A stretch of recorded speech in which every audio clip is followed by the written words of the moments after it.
Materi berikutnya kita sapa Dr. Muhammad Yusron Hadi, LCMA. Assalamualaikum, Bapak Yusron Hadi. Waalaikumsalam warahmatullahi wabarakatuh. Nah, Bapak Yusron Hadi, beliau adalah anggota MIUMI Aceh dan masuk dalam Ikatan Ulama dan Dai Asia Tenggara. Bapak Yusron Hadi, bahwa banyak sekolah-sekolah atau madrasah yang terintegrasi dengan pondok pesantren ini.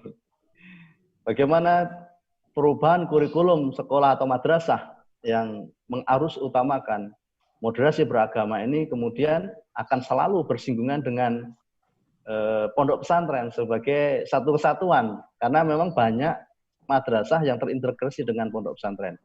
Di satu sisi pesantren memiliki kultur yang berbeda dengan kultur madrasah yang bisa dikatakan modern. Bagaimana membentengi umat? Bagaimana perubahan-perubahan dengan moderasi beragama ini kemudian kan tadi sampaikan bisa saja ini akan menjadi liberal meskipun kita tidak ingin. Bisa saja ini akan menjadi diimplementasinya bisa menjadi ekstrim meskipun kita tidak menginginkan itu.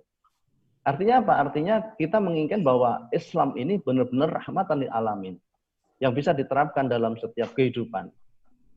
Nah, bagaimana pandangan Bapak Dr. Muhammad Yusron Hadi kaitan dengan pengarus utamaan moderasi beragama di dalam pondok pesantren maupun di dalam madrasah? Kami persilakan. Terima kasih kepada Bapak Dr. Widodo sebagai moderator.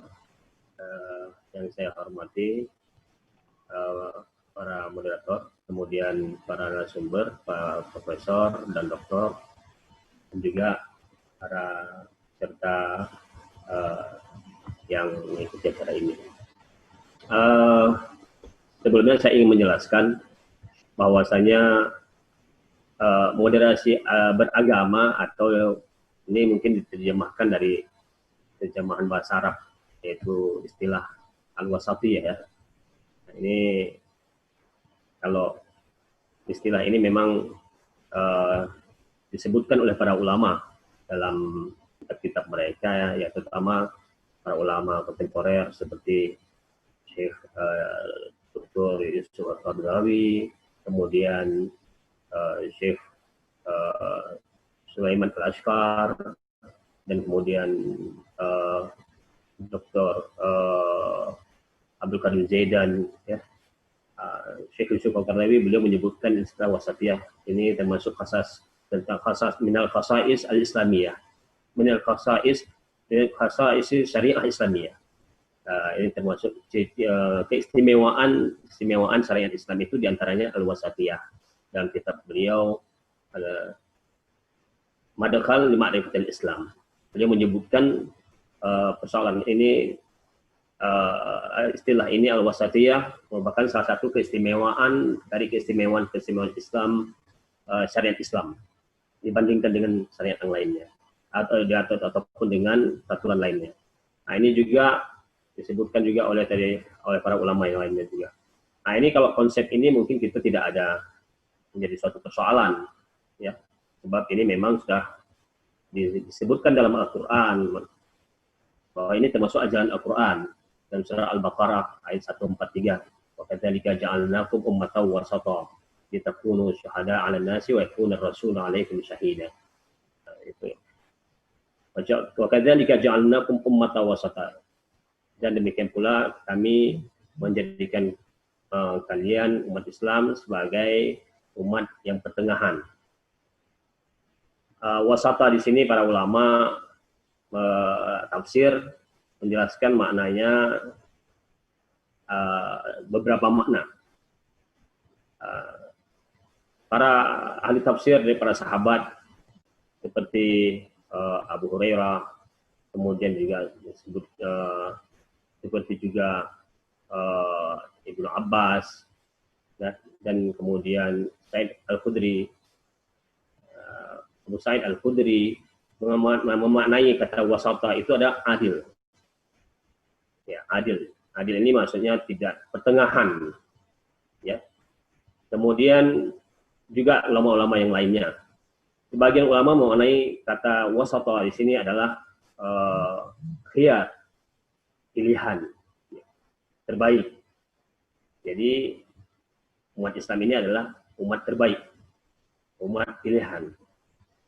Nah, ini sesuai dengan ayat yang lain. Firman Allah SWT, kuntum khaira ummatin ukhrijat linnas ta'muruna bil ma'ruf wa tanhauna 'anil munkar. Kalian adalah umat yang terbaik. Nah, ini sesuai dengan ayat tersebut juga sinkron. Nah, jadi ini umat Islam jadi umat yang wasat, yang pertengahan, yang adil, atau mana pertengahan, atau mana pilihan. Nah, ini tafsir mana pilihan ini, khiyar ini disebutkan oleh Imam At-Tabari dalam kitabnya Tafsir At-Tabari. Juga oleh Imam Ibnu Katsir dalam tafsirnya, tafsir Al-Quranul Azim. Nah, jadi ini makna wasata. Jadi tidak ada masalah lagi kalau persoalan wasatiyah. Konsep wasatiyah itu memang ada disebutkan dalam Al-Quran dan sudah dijelaskan oleh para ulama. Saya kira ini juga saya sepakat tadi seperti yang dikatakan oleh para narasumber. Nah, jadi oleh Syekh Yusuf Al-Qaradawi juga memaknai wasatiyah dengan tawazun. Nah, ini beliau tawazun, keseimbangan. Nah, ini istilah lain daripada wasatiyah. Jadi ini prinsip Islam juga. Ini berdasarkan surat beliau menyebutkan dalam Quran surat Ar-Rahman ayat 6 ayat 7 sampai dengan ayat 9. Was-samaa'a rafa'aha wa wada'al mizan alla tatghaw fil mizan wa aqimul wazna bil qisti wa la tukhsirul mizan. Nah, di sini maknanya adalah dan langit itu ditinggikan, kemudian dan Allah menciptakan keseimbangan, al-mizan, keseimbangan. Kemudian agar Allah tatghaw fil mizan, agar kamu tidak melampaui keseimbangan. Wa aqimul wazna bil qist, dan tegakkanlah keseimbangan dengan adil. Wala tukhsirul mizan, dan janganlah mengurangi keseimbangan.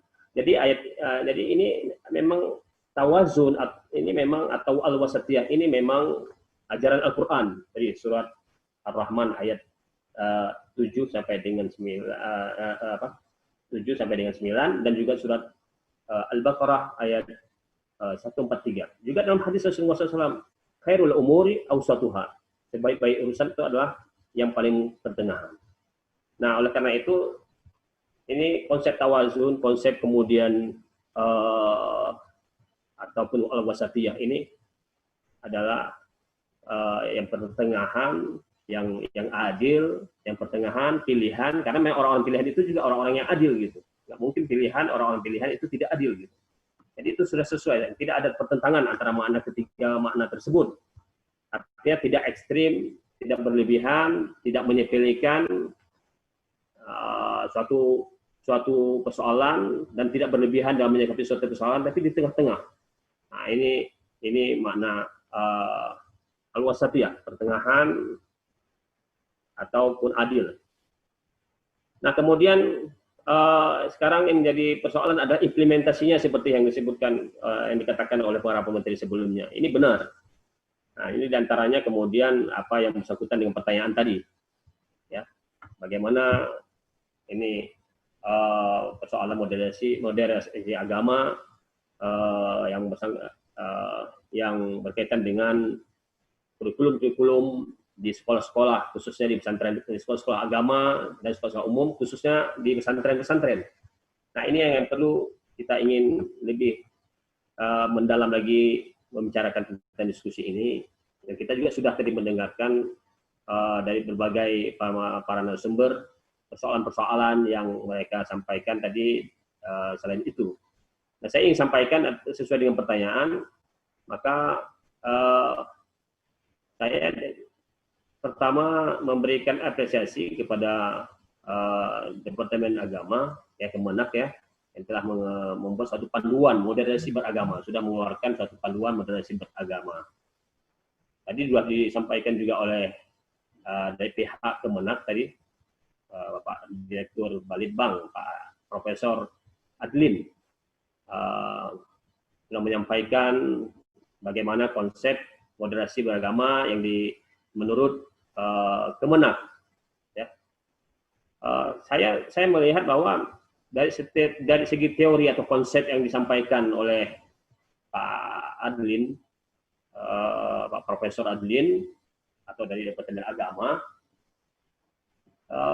tidak ada masalah sebenarnya. Karena itu yang saya sampaikan tadi adalah sama. Saya mungkin lebih menekankan tadi kepada dalilnya, langsung ke ajarannya Islamnya. Jadi apa yang diberikan contohnya, penjelasannya panjang lebar tadi, itu tidak ada masalah. Tapi yang masalahnya adalah kenapa bisa berbeda apa yang disampaikan di buku Departemen Agama keluarkan tadi, ya, atau konsep yang dikeluarkan oleh moderasi agama oleh Departemen Agama, dan hanya Kemenak maksud saya, Kementerian Agama, ini dan implementasinya agak berbeda dengan panduan tersebut. Di antaranya apa? Di antaranya ada baru-baru ini ribut-ribut ini di seluruh Indonesia nih, persoalan penghapusan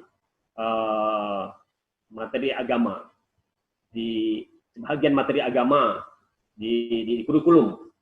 Meskipun ada yang bilang penghapusan mata pelajaran, namun sebagian lagi mengatakan bahwa penghapusan maksudnya adalah bukan itu, tapi dimoderasi materinya tersebut. Nah, ini apapun istilahnya tersebut, tapi yang jelas jadi tanda pertanyaan kenapa harus dimoderasi lagi. Apakah ini menjadi tanda tanya kita, berarti sebelum ini tidak moderat gitu. Nah, jadi dianggap tidak moderat, maka perlu diganti, perlu dirubah. Nah, oleh karena itu maka perlu dibuat suatu perubahan ataupun penghapusan dengan keputusan menteri yang baru. Nah, ini jadi tanda tanya masyarakat semuanya, khusus umat Islam, ya, sehingga timbullah pemahaman yang timbullah pemikiran negatif.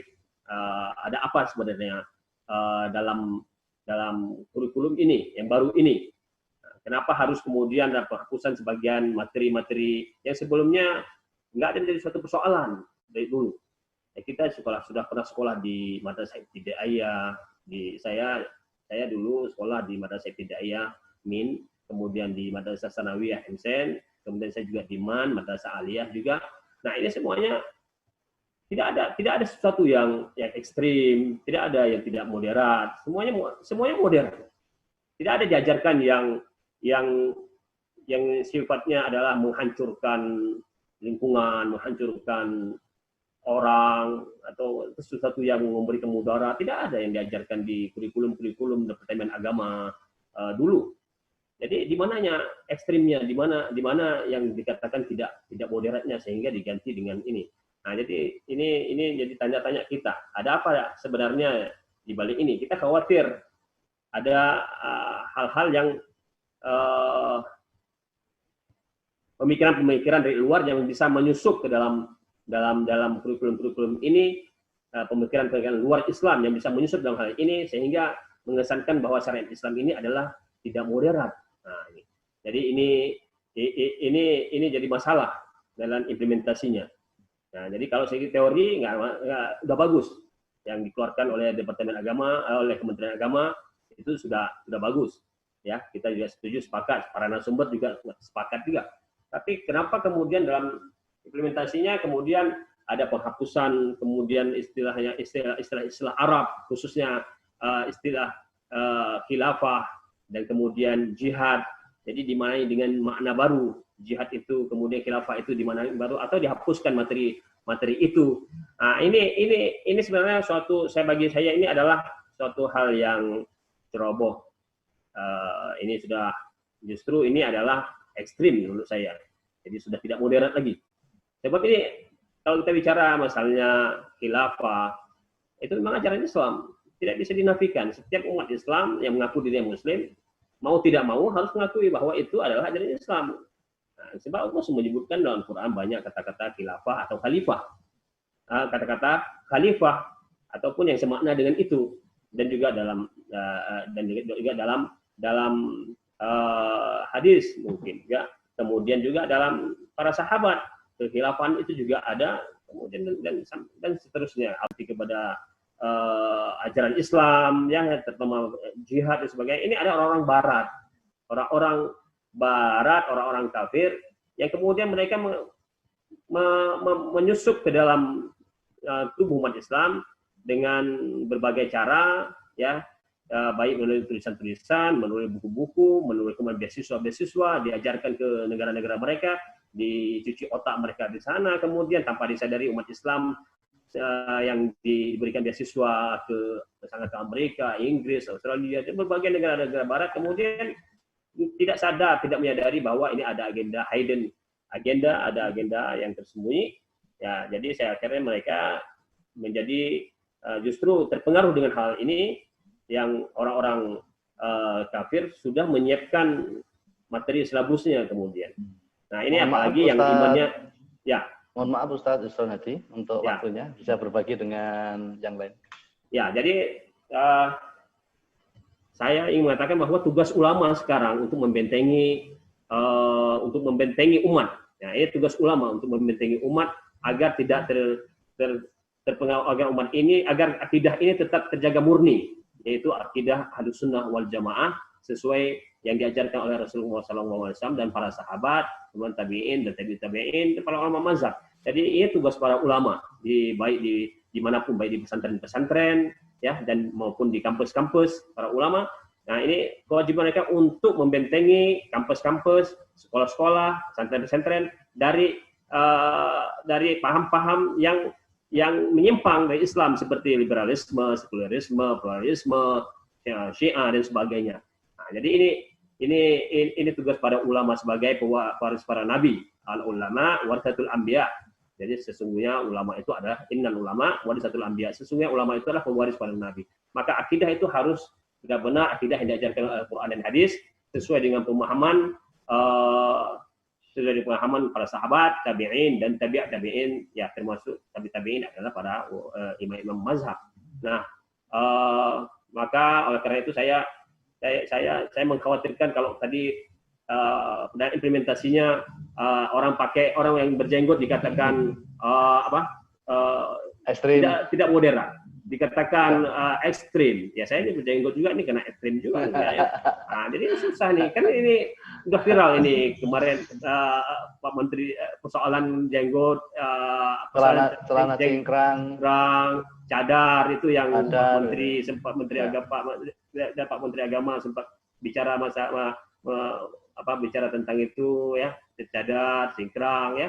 Kemudian di berbagai di kampus, kemudian sebagian yang parahnya lagi di kampus-kampus yang notabene-nya adalah UIN, sekolah perguruan agama. Kemudian ada satu kampus, dua kampus, ada berapa kampus UIN dan IAIN yang melarang orang bercadar lagi. Padahal itu ajaran Islam gitu. Jadi mereka sebenarnya tidak moderat gitu. Yang moderat justru mereka, teorinya mereka menggaung-gaungkan moderat, Islam rahmatan lil alamin, kebebasan untuk beragama dan sebagainya. Tapi kemudian mereka sendiri yang kemudian tidak moderat dan tidak rahmatan lil alamin, jadi mereka memaksa kehendak seperti yang mereka inginkan, yaitu model liberal, sekuler dan sebagainya yang bertentangan dengan Islam. Nah, jadi ini kita berharap para ulama untuk membentengi akidah Islam ini dengan akidah yang benar, yang murni. Ya, terima kasih Bapak Dr. Muhammad Isron Hadi. Jadi boleh kami sedikit sarikan ya, bahwa memang secara konseptual moderasi beragama memang bagus ya. Namun dalam tataran implementasi kemudian masih dijumpai berbagai macam stigma-stigma tersebut yang negatif terhadap Islam, terutama berkaitan dengan apakah ini konsekuensi atau kasuistik, nanti perlu dibahas nanti ya setelah ini. Apakah ini konsekuensi dari adanya moderasi beragama, kemudian istilah yang berkaitan dengan jihad, khilafah, kafir, itu kemudian dianulir atau semacam direduksi. Mohon maaf ya, ini bahasa saya. Semacam direduksi. Atau itu kasuistik. jangan-jangan ini hanya kasuistik, atau jangan-jangan ini karena konsekuensi dari sebuah ide kemudian akan menafikan atau menggiring atau mengeliminasi atau mereduksi ide-ide yang dimungkinkan akan bertentangan dengan moderasi itu. Dan kenyataannya tadi sampaikan oleh Bapak Yusron, ada ekstrim kanan, ekstrim kiri, kemudian muncullah moderasi. Jangan-jangan moderasi ini akan menjadi ekstrim tengah gitu ya. Justru menjadi ekstrim tengah. Nendang yang kiri, nendang yang kanan gitu ya. Nggak moderat ini lagi. akan Nggak moderat lagi gitu. Nah, artinya tidak moderat lagi. Muncullah ekstrim tengah yang kemudian dengan mengatasnamakan moderasi, memaksa ekstrim kanan untuk memaksa ekstrim kiri untuk bersama mereka. Dan ini akan menjadi permasalahan tersendiri. Terima kasih Bapak Dr. Muhammad Yusron Hadi. Kita akan lanjutkan dengan para pembicara yang lain. Insya Allah pertanyaan tadi akan dijawab